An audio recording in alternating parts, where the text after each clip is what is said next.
My method is old school and it's color coding on my calendar. The things that are important to me have unique colors. First thing every week, I look at the week, I see what the colors look like, I know what my priorities are.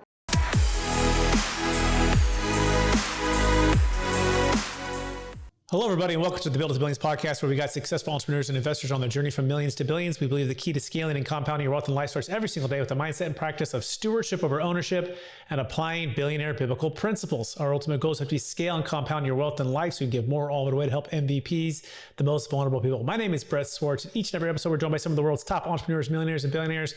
They share their insights, secrets, wisdom with us so we can all scale, make a bigger impact, innovate, all of the really neat things that you're all trying to do out there and that we're trying to do. So we're on this journey with you. I'm excited about our next guest. She's out of the state of Arizona, and she is the founder and CEO of L-Cube Consulting. She's a go-to expert for founders who want to escape the day-to-day operations without their companies falling apart. She helps 15 million plus founders transform from reactive firefighters into strategic leaders by building self-reliant executive teams and so much more. She's the #1 best-selling author of Future Proofing Cubed. Please welcome to the show with me, Lisa Levy. Lisa, how are we doing? Brett, I'm great. I'm so excited to be here today. Let's do this. I'm grateful for you to be here as well. And for our listeners to get to know you for the first time, would you give us just a little bit more about your story and your current focus? Absolutely. My story began as a director inside of a growing and emerging company that was supposed to be my dream job. I was building a project management practice. I was doing all of the things I ever wanted to do, and I hated every single minute of it. And in a moment that I would love to call inspiration, but is more accurately described as a full-on adult temper tantrum, I said, I am out of here. I cannot do this. I will not do this. And I set on the path to create L-Cubed. I had no idea I was going to become an entrepreneur. In fact, I thought I was so incredibly risk averse that this would be the dumbest thing any human being could ever want to do. That was 16 years ago.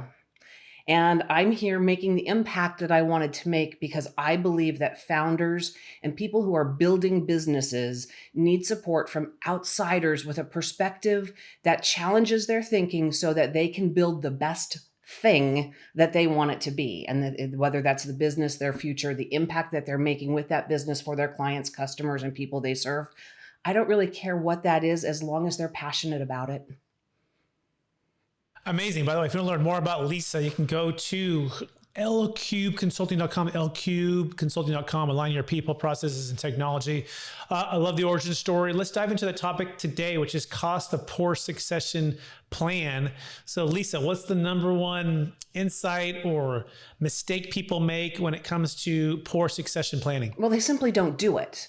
It's one of those things that everybody sort of has on a list of things to do someday. And every business school will teach you that it is a requirement for you to build a business and be able to exit. You need to have a succession plan. And yet we never get around to getting it done. And the challenge with that for a founder, an owner, or somebody who may want to exit is if you don't have a good succession plan, you are leaving money on the table. That can be up to 4x the valuation of your business if you want to sell it.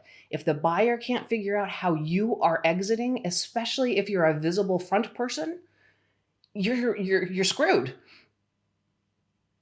Got it. So that's really clear. It's almost like not having a living trust in place. I'm always shocked when I'm working with those that are exiting these big businesses, real estate, millions of dollars net worth, and they're like, yeah, I don't have my living trust yet. I'm like, well, then where's all your stuff going to go? Something happens to you. You know, I'm like, before you do any of our planning, why don't you go with that attorney like tomorrow to get that in place, you know, because all the different things with that, get your living trust in place. Okay, so #1 mistake is people just don't do it. They know it's important, but it's not urgent for them. And so they just put it off. Okay, that makes sense. What's the #2 mistake when it comes to poor succession planning? The second mistake in that is that they assume that the people around them are necessarily the ones who are going to be their immediate successor. And the challenge with that, let's think about it for a minute. I started my business with 3 people, and we were all incredibly invigorated. We built this business. We are in it together. We are 5 years in the journey, 10 years in the journey. If I, as the founder, am looking for my exit, don't you think that those other 3 people around me are looking for theirs also? So assuming that your immediate successor is in your trusted circle is short-sighted, right? Succession planning, career paths, as businesses grow and develop, you should always be looking for the next generation of leaders right? The next generation of leaders, not your current leaders, the next group, and how you build them into a career path where at any point in time, your trusted senior leaders, your leadership team has succession plans in place. The directors underneath that senior leadership team have succession plans in place. It's a web of strength. And the more effort that we put into doing this proactively, the stronger the business is overall. That makes sense. That's clear wisdom there, right? And also, the people who got you there aren't probably the people to take you to the next level. That's the kind of that saying, or your advisors, or even the ideas, or the marketing, or whatever the technology that got you there is not going to take you to where you want to go. So that makes sense. So making sure that you have the next generation of leaders that you're building up, and or even outside of the organization, that you can have those close connections and trustworthy relationships. Is that a fair summary on that one? Absolutely, right. And adding that dimension of beyond the existing employee base is important because yes, for growth, it is important that we train internally and that we promote from within. It costs us less. But as we grow and scale, there are going to be skills and capabilities that it's actually easier to procure and bring in from the outside because you're going to find specialists. And then they can build and diversify skills and capabilities. But yes, we always want to have a balance between the growth that's internal and organic and knowing how and when to reach outside and pull in a superstar. Okay, excellent. Let's keep going to the next one, right? What's the number 3 biggest mistake of poor succession plans? That you believe you do it once and it's done. This is an ongoing, living, breathing part of corporate culture if it's done right. And from my perspective and the work that we do with our clients, we tie it into and connect it to the idea of continuous innovation. Every business to grow and scale over time needs to continuously innovate, and we need to do that with our people as well. So if we connect succession planning and innovation, we are getting a double impact from the time and effort that we're investing into being ready for the future or future proofing our business. It's a powerhouse dynamic that is highly complementary. And while you might be sitting there going, oh my God, it sounds like a lot of overhead to keep doing these things, the brilliant thing about it is they do complement. And once you learn how to innovate, tying that to that continuous learning, growth, and development for career pathing happens organically. People self-elect what they want to do and how they want to do it, and your teams are developing themselves for the future. Okay, let's get some practical examples of this, right? So innovation as well as succession planning. You said, maybe give us some meat to Sure. meat to really chew on this. Give us an example. So let's just make this really simple. Innovation is a business process. We can talk about it from all sorts of different perspectives, but let's make it really simple. It's a 3-step business process. You need to continuously generate new ideas. You need to play with those ideas to figure out which ones are going to add value to your business and your clients. And those that you deem valuable, you're going to invest in and grow those into your business. 3 steps. Any business can do this. Quite honestly, an individual solopreneur can do this.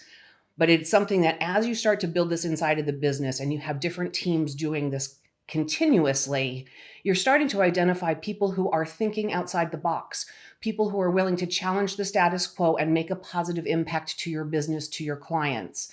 Some of them may even be willing to challenge how you as the leader, the founder, and that team think. And that's actually a really cool thing when that happens. And in that path, what I've just described is the organic succession planning that you did nothing to make happen. You have empowered your teams to play with ideas, to make an impact to your business, to continuously innovate. And by doing that, they are building their skills, their capabilities, and learning how to step into your shoes. Okay, I got it. So you're modeling that and inviting them to do the same thing, which is a kind of a 3-step process: new ideas, test them to see if they're valuable to the clients or the customer, and then execute it as part of the business plan. Is that a fair summary on that one? Perfect. And then you're looking for those that are obviously stepping up, those who are leading, those who are growing, and that could be a natural potential succession person or part of the team for this succession team, not necessarily the lead to lead, but potentially just a number 2 or top inner circle person. Is that how you look at that for current employees? You're creating a pool of people who are showing initiative, who are learning, who are investing in the future of the business. And Succession planning isn't necessarily about a one-to-one relationship, my role, my successor, but it's about Mhm. having a pool of people who can become successors to different roles in the organization. And in some experiences, you might find somebody who's working in sales becomes a really interested in the technology that enables how business works, and they become a successor to the CIO because they've expressed an interest in something outside of their area. But as we're doing this and we're learning and we're developing, creating career paths, we're giving them a path to explore a passion we may not have known that they had. And that's how the building from within becomes so much more robust. And again, even though there's always going to be a time and a place where we're going to pull in and hire from the outside, it's Okay. appropriate. Okay, that makes sense. By the way, everyone's speaking with Lisa Levy. You can go to lqconsulting.com, lqconsulting.com. Evolve at the speed of your business. Adaptive transformation she teaches, as well as align your people, processes, and technology. Okay, so let's keep going on this piece here. What question haven't I asked you about succession planning that you want to make sure that every entrepreneur hears? So the other piece, I guess I don't know what the question is, but here's the statement on it, Brett. Yeah. Every business needs to be doing this. And I'm going to use an example, and it's not an entrepreneurial example, but I was working with a client last year, a large, huge, old company, old entity. It's not even a company, old organization. They've been around for probably 100 years. I was working with a leadership team of nearly 100 people who had a minimum of 25 years of tenure in this business, some of them actually 50. For those of us who are entrepreneurs, the idea of that is mind blowing, but it does exist in the marketplace. We were looking at 100 people who were posed to retire in the next 24 months with zero succession plans. When you do the math on that, the amount of institutional knowledge that was walking out the door equals thousands of years of knowledge. So, in succession planning, it's also about protecting the business, the history, the story, and the knowledge of the hows and the whys that we do things. What we do and how we do it, we get really caught up in that, but the why is always the most important thing. And there are processes and decisions that have been made in your business, and I don't care if your business is only 4 years old, you have these that have become the way we've always done it. And that may be a good thing, but more likely it's a bad thing. But if we don't know the why behind the way we've always done it, we are wasting time, effort, energy, and money. And so going through these exercises, even when your team is less than 20 people, it is important to keep you as nimble and thought-provoking and challenging status quo from the beginning, because it's so much easier to build with this in mind than be in a place where you have 100 people exiting with thousands of years of knowledge that's going to get lost. Start at the beginning, do it right first, and let it grow and scale with you. Okay, yeah, that's scary to think about, right? If I'm those founders, and so what was just the practical plan to help with that 24-month window, or maybe you're in it right now? Like what's like the big first domino you need to do? What is it that people do? Can you describe your job? Is it documented? Do you have process flow diagrams? And I'm not talking, this doesn't have to be complicated and it doesn't have to be complex. We can do this with any tool that can draw boxes and arrows. We can document what we do and how we do it. And in those flows, we need to know those really critical points in time where decisions are made that impact the financial health of the company, that might create risk, or that truly drive value to your customers and your clients. If we understand how we drive value to our end purchasers, we know what to do and how to do it, and it doesn't matter what happens to the business, and it doesn't matter what happens to the people. So everything kind of starts with an understanding of what we do, how we do it, but most importantly, why that's valuable to our clients and our customers. That makes sense. That's a very simple. That's simple enough, and then it's working with those each individuals to process flow diagram that out, right? And I'm sure it's time auditing. I'm sure it's major crucial bottlenecks or decision points or all of these things. Okay, how has AI or automation or any kind of tools helped in this and this flushing out of these things for those that maybe get stuck on thinking through things on their own. So AI has been fabulous. My team, I partnered with an AI company last year to take this on because the sheer volume of work was huge. And we've been doing this type of work, again, 16 years. What AI gave us was the ability to sort of triple our throughput. We were able to touch more people in less time and get a more detailed level of process flow diagrams out that, quite honestly, than I had ever anticipated. So I was expecting a lift and I was expecting some help. But what AI gave us was richer data, more accurate to what individuals actually said, because they could go back and give us verbatim what was, what the conversation sounded like as we were trying to put the picture together and make sure that it was right. So it saved us time. It saved time from our clients not having to repeat themselves over and over and over again. The AI played the actor part of that for us. Many people ask, right, as a consultant, am I terrified of AI? Is it going to take away my work? No, I'm not terrified. I am so excited as AI is getting more capable because it lets us add more value. It lets us go deeper. It lets us get further into an environment in the same sort of time frame and add more value. And solve more problems, bigger problems, and flush them through with outputs that are so much richer than we were creating on our own. So the cost value to our clients has been pretty significant. Absolutely love it. Let's transition into the book here. So future proofing cubed. I imagine a lot of these concepts you're talking about in there, but is there something else about the book that you want to make sure that you know, an insight or a real aha moment or a couple aha moments you had while writing the book? So the book is foundational, and it's not brand new, and it's not really supporting the AI process of all of this. But what it is it talks about our adaptive transformation framework, which is the foundation for all of this. It's how businesses, with that innovation we talked about, then it's the step future proofing and adaptive transformation. How do you take all of that and make it real? How do you use project management? How do you use processes? How do you design internal controls?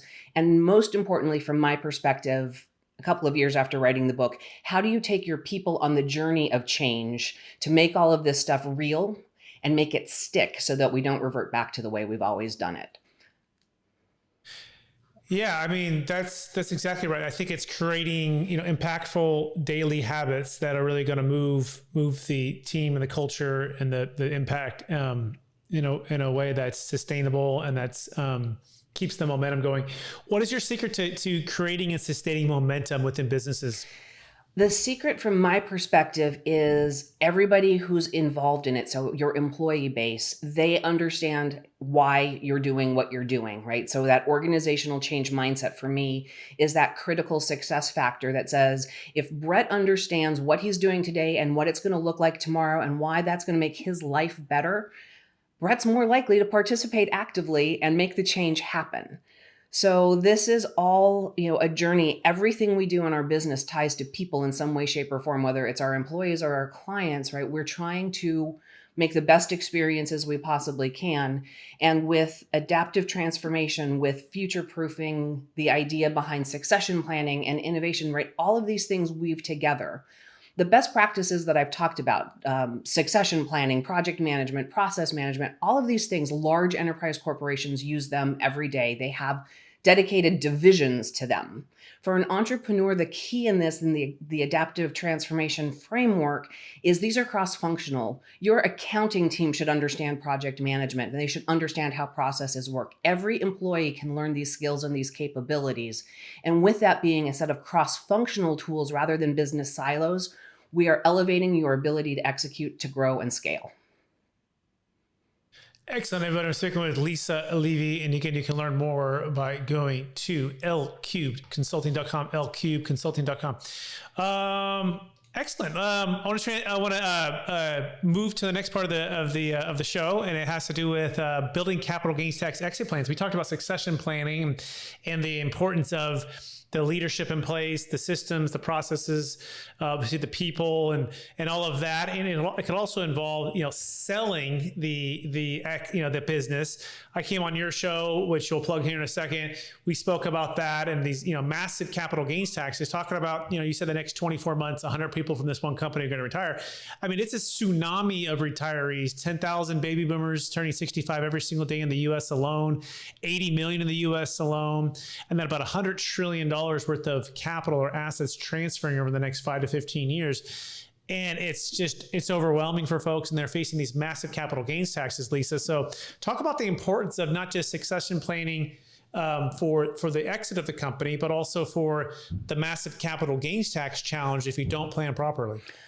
So, the challenge in all of this is the assumption is we're building healthy businesses and that there are capital gains to worry about. So, from my perspective, this is not my strongest area. This is why, Brett, you exist and why the things that you do are so important. But like everything else that we do, having the plan and understanding the path is so important. Why employees should be investing in their 401ks and how they should be moving their 401k investments into Roth. All of the little tips and tricks that we have in the environment so that we can protect our personal wealth and that we can, as we're building as owners and leaders, generationally plan for the future of what our kids and our grandkids can step into with what we've invested our time, energy, effort, blood, sweat, and tears to create for them. It's imperative that it is a collaborative, thought out plan and that an individual is not going to do it for themselves. I'll use myself as a really good example of what not to do, right? I told you my entrepreneurial journey started in a temper tantrum, and I had no idea of what starting a business meant, or heaven forbid, what an exit would look like. And so at this moment in time, I am reflecting on how do I take L cubed into something that becomes generational when Lisa L. Levy is the face of that. How do I transition that in so that I have adult children who are stepping in with the skills and capabilities that I need them to have to run the business so that I can step away, continue to live the life that I want to lead, and know that that business is going to grow and scale? Well, guess what? Part of it is I get to eat my own dog food and do some succession planning, but the bigger part of it is financial planning. And that is the part that I'm not the team that does that. And we rely on experts like you. Oh, well, thank you so much. And to that point, I think it's really good wisdom. Hire the who, don't be the how. That's part of why you hire Lisa to help you with building out all of these things and implementing them, right? That's the whole point. You're really good at what you do as the business owner, but you may not be really good at succession planning. I mean, because you've never maybe succeeded at your business, which makes sense. So you're going to need help with that, right? Same thing is true for building a capital gains tax exit plan, right? You created your business, but when you go to exit, you need another level of expertise to help you with that. If you are exiting $1 million plus business and or Bitcoin or real estate, you can go to capitalgainstaxsolutions.com to get started to be able to defer 20 to 50%, 100% of your gains, depending on the sale and the fact pattern, but have an extra 20, 50% working for you in proceeds. You work 5, 10, 15, 20 years of your life to build it. You might as well have an extra 20 to 50% working for you and to be able to pass on to your future heirs, tax deferred. Just go to capitalgainstaxsolutions.com. All right, let's run it for lightning round. You ready, Lisa? Ready. All right, knowing what you know now, if you could go back to your 20-year-old self, what's the one gold nugget make sure to tell yourself to do? Follow my passion, and not in the way that like it's so much fun, but in the do what you're good at and don't second guess yourself. Excellent. Love it. Question number 2, number 1 book you've recommended the most in the past year? Flip the Script. Excellent. Next question. What are you most curious about right now? I am most curious about where business is going to be in 5 years. Yeah, me too. It's interesting with AI. Next question. Number 1 leadership quote or theme that you strive to live by? Leadership quote or theme to live by. Never be the smartest person in the room. Like that. How do you stay ultra disciplined? Oh, big assumption that I am. Patterns, blocking time blocking, and making sure that I give everything the space that it needs, or if I'm left to my own devices, it all gets messed up. What's your secret to time blocking and or just even time tracking, auditing your time? How often are you doing that, or how do you best help your entrepreneurs that you serve do that? My method is old school, and it's color coding on my calendar. The things that are important to me have unique colors. First thing every week, I look at the week, I see what the colors look like, I know what my priorities are. And if anything comes in to disrupt those priorities, it's a questioning of, is this actually more important, or can it wait until next week? I love that. What color is your non-negotiable color? Non-negotiable is red. Red. Okay. All right.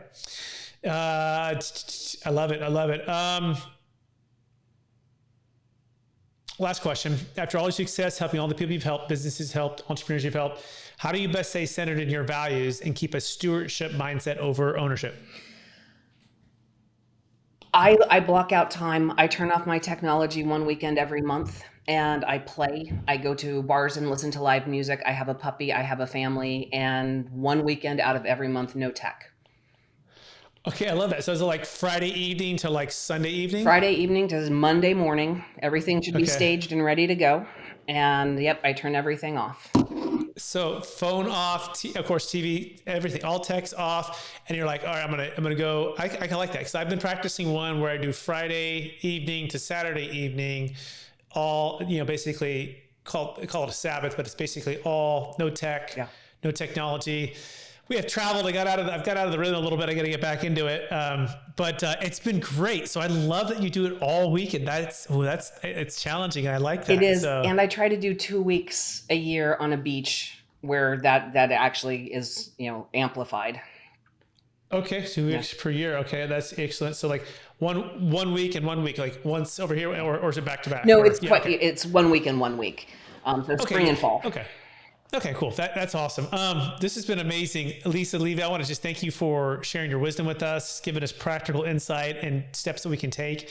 I want to encourage you to keep using the gifts and talents you've been given to bless and help entrepreneurs plan great succession, scale their businesses, make a bigger impact. For our listeners who want to get in touch with you, one last time, what's the best place for them to find you? Best place to find me, lcubedconsulting.com, but LinkedIn, Lisa L. Levy, L-E-V as in Victor, Y. The middle initial L will help you find me. Awesome. Thank you, Lisa. Also want to thank all of our listeners for listening to and or watching the Build It to Billions podcast and Capital Gains Tax Solutions podcast. Yes, we're streaming on both of those. I want to encourage you to continue your journey that we're on with you to scale, to make a bigger impact, practice a stewardship mindset over ownership, and ultimately give more all of it away to help MVPs. My name is Brett Swartz. If you have a massive exit coming up, do not forget to build a capital gains tax exit plan. You can get started by getting the book on Amazon, Building a Capital Gains Tax Exit Plan, or just going to our website, capitalgainstaxsolutions.com. It's capitalgainstaxsolutions.com. Appreciate everyone watching and listening out there, and we'll talk to you again real soon. Bye now.